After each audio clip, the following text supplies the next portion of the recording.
Il y a bien longtemps, 3 enfants s'aventurèrent trop loin dans la forêt. À la nuit tombée, ils découvrirent une vieille maison décrépite, dont la cheminée crachait une fumée âcre. Un boucher au regard sombre les accueillit avec un sourire dérangeant. « Entrez, mes petits, vous devez être fatigués et affamés. » Trop naïfs pour se méfier, les enfants franchirent le seuil. À l'intérieur, une table les attendait, chargée de pain, de lait et de viande. Mais à peine avaient-ils goûté au festin que le boucher referma la porte derrière eux. Un frisson glacé parcourut leur dos, puis, avant qu'ils ne comprennent ce qui se passait, le boucher attrapa un couteau gigantesque. Le premier cri fut étouffé par le bruit sourd de la lame frappant la chair. Les enfants furent abattus un à un, leur corps désarticulé par la brutalité du boucher.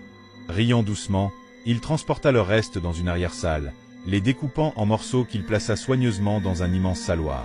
« Un bon ragoût pour mes prochains invités », murmura-t-il en s'essuyant les mains sur son tablier ensanglanté.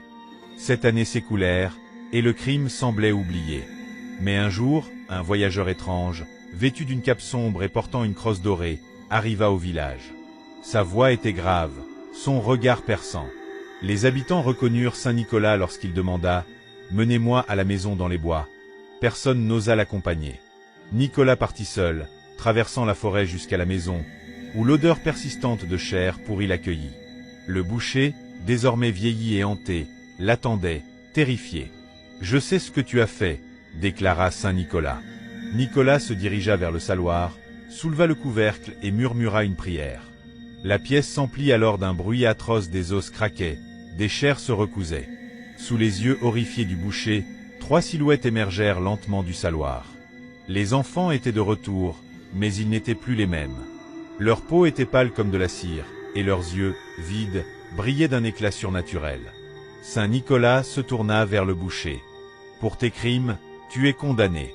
Tu deviendras le père Fouettard, maudit pour l'éternité à punir les enfants désobéissants. » Les chaînes invisibles se refermèrent sur le boucher, qui hurla tandis qu'il se transformait en une créature sombre et décharnée.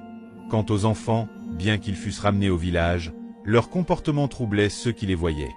Leur rire semblait décalé, et leurs yeux, remplis d'une obscurité abyssale, laissaient deviner qu'une partie d'eux était restée dans l'au-delà. Depuis ce jour, les villageois racontent que si vous vous perdez dans les bois, vous pouvez encore entendre les rires sinistres des enfants et les chaînes de leurs bourreaux, errant à jamais dans l'ombre.